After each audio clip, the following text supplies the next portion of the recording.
Ben would talk to you as well. So just as him say, I'll hand it now over to Glenn. And thank you very much from me. Here's Glenn. Thank you, Seamus, and it's a completely different IRA, I promise. Hello, Wanbli. Glenn. How are you?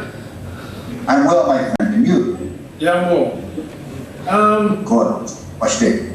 It's a pleasure to hear you speak tonight, and it's good to hear. I suppose it's not a positive good, but it's a good in general to hear someone from the across the other side of the world, I suppose, to have the same disparity, the same disadvantage, the same genocide.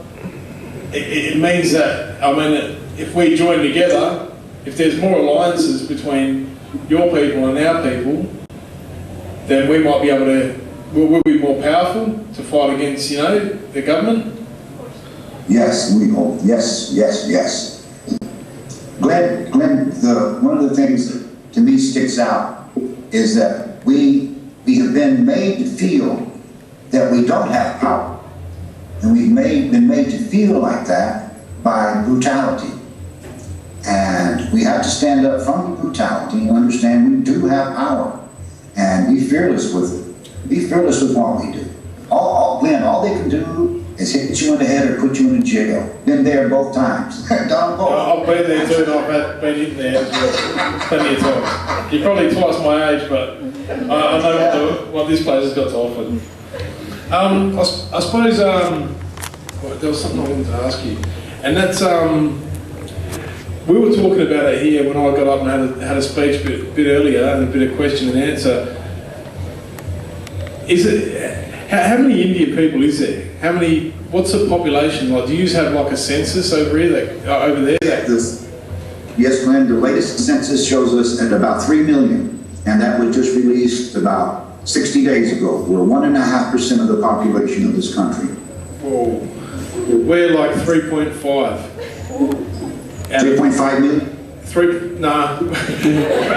Try about 500,000 of people. 500,000? Yeah, 500,000 out of 22 million. But in WA, there's about 2.2 million people across the state, and yes. The census counted us in 07. There'll be another census this year, but the 07 census counts us as being about 78,000 strong in WA, which is pretty. It's actually not an accurate figure.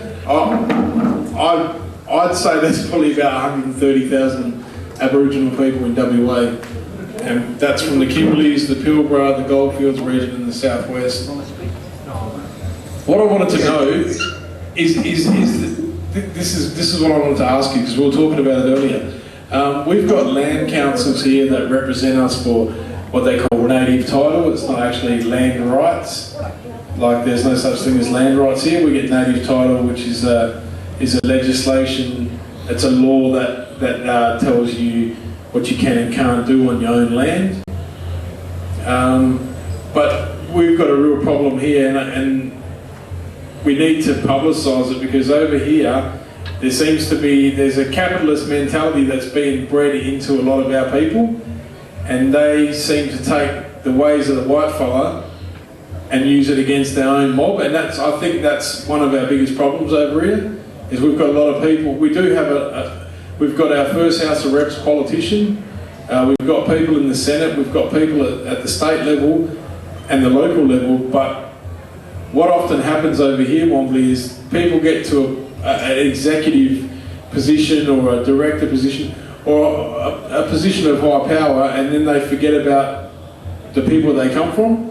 And I think that's what helps with, it's what fractures, our empowerment even more. Glenn, we have the very same thing here. We have to remember, you brother and I have to remember, that our people have been exposed to colonialism for a very long time. And many of them have become colonialized. They've forgotten who they are. They've become colonialized. Even if they, in some ways, traditional. Their thinking is colonial thinking, and that is with the dollar, with the mashaskat, with the money. I see it all the time. And what you say too about somebody being elected to a position in a government of some way, all of a sudden they forget who they are. That happens here. It happens here. You know, I'm of the mindset that somewhere, and I don't know, Glenn, I don't know. I'm just talking. We're just sharing ideas right now. I'm of the mindset that somewhere we have to stop waiting and thinking that the government is going to do for us. And we have to find a way to do the things we need done for ourselves. And I think a lot of that has to do within our own families, with teaching over and over again who we are to our children and to our relatives who have forgotten who they truly are, and making our families strong in here, where our families can do what we need to do without begging at the back door of the Parliament or the Congress, and instead walk in the front door and say, this is ours, give it back. Yeah, I agree. You're right, Michael. Our people have been exposed to the colonial mindset for so long. Many of them have become colonialized and don't even recognize it. Over here, one of the biggest problems, I think, is with the education system.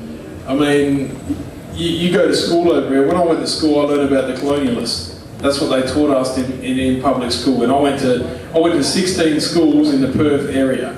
So I got a pretty good idea of what was available across the board for schools in general. But if you were to Wanbli, have you ever been to Perth? Say that again? Have you ever been to Australia or to Perth, where we are? Yes, I've been to Perth. I actually have. Did you? In 1968, a long time ago. My first wife was from Perth, actually. Right. You can still walk down the street here today and you will not see one relic of, like, you won't see anything that identifies this area as an Aboriginal traditional place. Like, besides we've got Aboriginal Medical Service, we've got where I work at the Aboriginal Alcohol Drug Service, we've got a Aboriginal Legal Service, we've got a Family Planning Service, we've got all these services and that, but there's nothing. It's a lot of the stuff that people learn about this place before they come here. It's very tokenistic. It's like, oh, you're a black fella, you play the didgeridoo, or you get painted up and you do a dance with a julep on. Do you know what I mean? They don't realise that there's actually a modern culture, and it's not. If you talk about colonialism, well, I'm not a colonialist. You know what I mean? I still know how to throw the net, I still know how to make a fish trap, I still know how to gut a turtle and cook it in its own shell. I know how to go spear a fish, but that's what a lot of the mob over here we don't have that. Do you know what I mean? It's not readily available, and it's because they don't teach the good stuff in the schools, and what kids don't learn at home, they should learn in the school. Now there's only, like I said, I reckon, and this is just my approximation, but there's only 130,000 Aboriginal people in WA. If the government wanted to do something, they should make it compulsory that people learn proper history. That's what would help our people across the board. But you're right, if we could have it taught in our own schools, that would give our own children a better concept, because you're right, what isn't taught at home should be learned at school. But we have the same problem here. The history taught here is history. It leads us in the past. You know, it's a thing of, I even hear the colonials think they're saying a good thing when they say they want to preserve our culture. I don't want my culture preserved. You preserve dead shit. You know, I want my culture vital. I want it vital. I want it vitalized, not preservized. And we're not dead. But you're right, the school system is a hard nut to crack because the state controls it. And here the state teaches about who we are minimally and in a way to minimalize us. to make us minimum in the larger culture's perception. And that, Glenn, is a piece of genocide. When you take a people and try to erase them from today, like with taking away our language, making it illegal to speak our language, that's a piece of genocide. When you try to take away their ability to have more children, that's a piece of genocide. 70,000 women of ours were sterilized in the 70s without permission. They were secretly sterilized when they went in for other medical treatments. That is a piece of genocide. When you kill a people's language, that is a piece of genocide. When you kill a people's culture, that is a piece of genocide. By not teaching your culture, that is a piece of genocide. And you know, Glenn, what's an amazing thing? If you listen to this government speak about genocide worldwide, they never call it genocide. They call it ethnic cleansing.